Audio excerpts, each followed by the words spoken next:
सभी को जय हिंद, गुड मॉर्निंग, नमस्कार। आज अप्रैल 8, 2026। आज सीधा मैं विषय पर चलते हैं क्योंकि आप लोगों का इंतज़ार था बहुत दिनों से कि जो ये विषय जो मैं आज कहने जा रहा हूँ, विषय पर चलते हैं। देखिए, SLP filed in supreme court, Areva expect justice from the apex court. यानी सुप्रीम कोर्ट में एसएलपी दायर, आरेवा को सर्वोच्च न्यायालय से न्याय की उम्मीद। जैसे आप सभी को बता दूं कि दिल्ली हाई कोर्ट में जो हमने केस फाइल किया था 27 नवंबर 2017 को, क्योंकि आप सभी को पता है उस वक्त हमारा जो है 28 मीटिंग हो चुका था। और जब जो भी है हमने गए थे वहाँ पे equal pay for equal work के लिए और ड्यूअल कंट्रोल को समाप्त करने के लिए। उसका कुछ हुआ नहीं। जो भी है आप सभी को पता है, 12 नवंबर 2025 को ये जो रिज़र्व कर दिया जाता है, 1 दिसंबर 2025 को जजमेंट आता है, जो हमें कुछ रिलीफ मिलता नहीं है। लेकिन हमें कहते हैं कि सरकार को जो है एक रिप्रेजेंटेशन देने के लिए, और सरकार को कहते हैं कि 3 महीने के अंदर इसको कंसिडर करना है।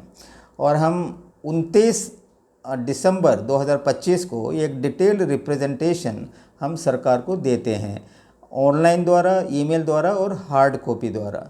और उनका जो समय है जनवरी, फरवरी, मार्च 31 तक समाप्त हो जाता है।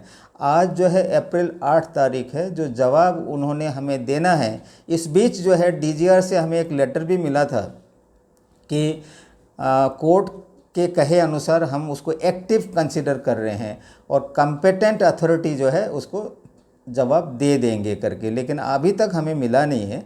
लेकिन यह जो जजमेंट से हम बिल्कुल संतुष्ट नहीं था, क्योंकि हमें रिलीफ जो मिलना था, जो हम 8 साल से बहस कर रहे थे, उसका ठीक तरीक़ा से स्टडी किए बिना ही उसके ऊपर जजमेंट आता है और हमें कोई रिलीफ मिलता नहीं है।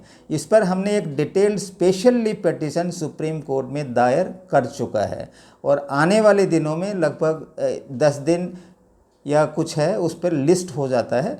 और उसके बाद जो भी होगा हमारे बीच में, जो भी आएगा, कोई डेवलपमेंट होगा सुप्रीम कोर्ट में, आप लोग को जो है इस चैनल द्वारा बता दिया जाएगा। आप सभी को पता है कि असम राइफल्स जो है, देखिए अभी बीच में जो एक लॉ बना था, बिल जो पास किया था, CAPF जनरल एडमिनिस्ट्रेशन बिल 2026, वहाँ पर भी असम राइफल नहीं था। केवल 5 ऑर्गेनाइजेशन जो कहते हैं central armed police force. Assam rifles का कंप्लीट मिलिट्री ड्यूटी है, इनका कंप्लीट स्ट्रक्चर, जो आर्मी ऑफिसर हमें कमांड करते हैं, जैसे आप सभी को पता है। लेकिन आर्मी ऑफिसर के जो पिछले 40 साल से हमें जो है पुलिस करके जो इन्होंने एक गैजेट नोटिफिकेशन निकाला था 25 सितंबर 1985 को, तब से हमें एक डिपार्टमेंट ऑफ इंटरनल सिक्योरिटी में पुलिस हेड में रखा गया है, जिसके चलते हमारे बजट जो है MHA द्वारा इस पुलिस हेड में आता है।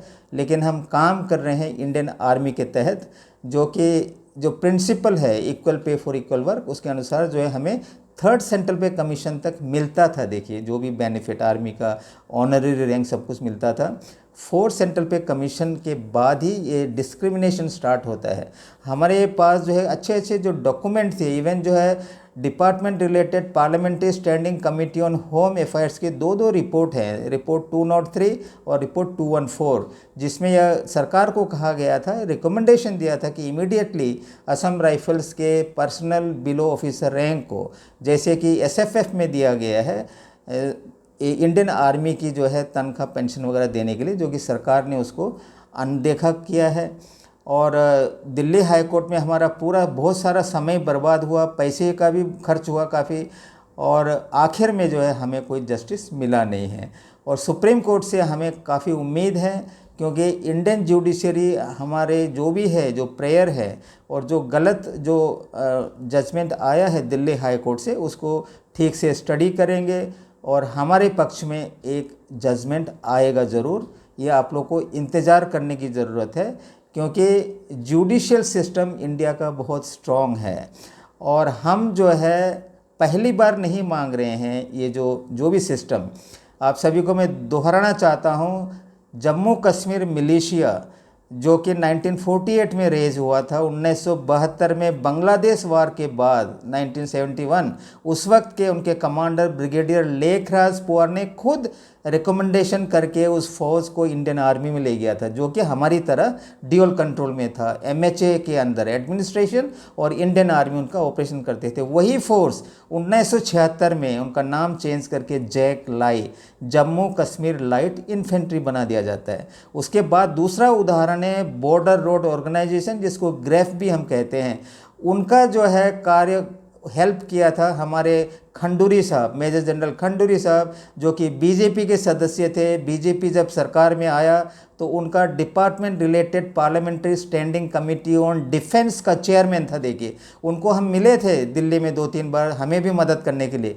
उनकी प्रयास के कारण 1 अप्रैल 2015 से बीआरओ, जो कि ड्यूल कंट्रोल में था, ministry of road transport and shipping, जिसके अंदर एडमिनिस्ट्रेशन था और ऑपरेशनल कंट्रोल इंडियन आर्मी का था, क्योंकि वो बॉर्डर में रोड और ब्रिजेस बनाते हैं, उनका भी जो है ख़त्म हो गया। अभी असम राइफल्स जो इतना पुराना फौज है 1835 का, 1917 से देखिए असम राइफल का नाम पड़ा, जो कि हम वार किया है इंडियन आर्मी यानी कि गोरखा राइफल्स के तहत, और तब से अब तक complete pre and post independent लड़ाई हो या ऑपरेशन हो, आर्मी के कंधे से कंधा मिलाकर हम काम कर रहे हैं। हम मिलिट्री ड्यूटी करते हैं। इसका जो भी जीता जाता सबूत है दिल्ली में, जो राजधानी नेशनल वार मेमोरियल में आर्मी, नेवी, एयरफोर्स के अलावा असम राइफल्स के 1000 से भी अधिक मार्टायर्स के नाम लिस्टेड है। सभी साबित करता है कि हमें वो बेनिफिट पूरा मिलना चाहिए।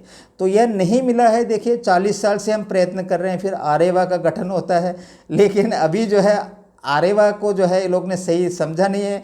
जो हमारे यहाँ है, बार बार मैं कहता हूँ, जो आर्मी ऑफिसर है, जो शुरू में डीजीआर कहते हैं कि आपको मिलना चाहिए, आपकी हम मदद करेंगे, अभी जो है अचानक जो है पलटवार करते हुए पिछले सितंबर से हमारे खिलाफ काम कर रहे हैं। लेकिन हम तो भारत के नागरिक हैं। एसोसिएशन बनाने की जो ताकत हमें कॉन्स्टिट्यूशन से मिलते हैं, चाहे जितने भी जो है एडवाइजरी इशू करें, हमें कोई फ़र्क नहीं पड़ता है। लेकिन अंत में मैं आप लोगों को ये बताना चाहता हूँ कि न्याय जो है देर हो सकता है, लेकिन अंधेर नहीं है, हमें अवश्य मिलेगा। असम राइफल का डिमांड अभी हाल ही में जो है एक बिल भी पास कर दिया है सीएपीएफ के बारे में। वहाँ असम राइफल नहीं है, केवल 5 फौज जो हम कहते आ रहे हैं उसी के ऊपर चर्चा हुआ है।